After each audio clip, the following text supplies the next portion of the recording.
Welcome to yet another what I it in a day. শুধু ডাল আর ভাত খেয়েছি ভাবছো? একদমই নয়, তার সাথে ছিল হচ্ছে কুড়মুড়ে করে আলু ভাজা আর সাথে ছিল ডিম ভাজা।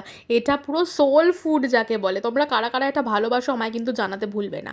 এরপরে পৌঁছে গেছিলাম অফিস, আর অফিস গিয়ে খেয়ে নিয়েছিলাম হচ্ছে লাল চা, আর তার কিছুক্ষণ পর খেয়ে নিয়েছিলাম হচ্ছে আপেল যাই বলো না কেন। মানে আমি অ্যাপেল বললে কিন্তু আমার অফিসের লোকজনও হাসে, তাই জন্য ওটাই আমি তোমাদেরকেও রেকটিফাই করলাম যে অ্যাপেল আপেল যাই হোক না কেন সেটা খেয়ে ফেললাম।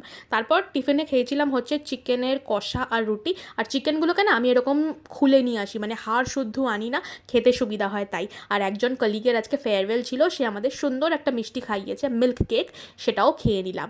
তারপর চলে এসেছিলাম বাড়ি, আর ডিনারে খেয়েছিলাম হচ্ছে উচ্ছে আলু ভাজা, সাথে ছিল হচ্ছে বড়ি দিয়ে চাল কুমড়োর একটা ঘন্ট।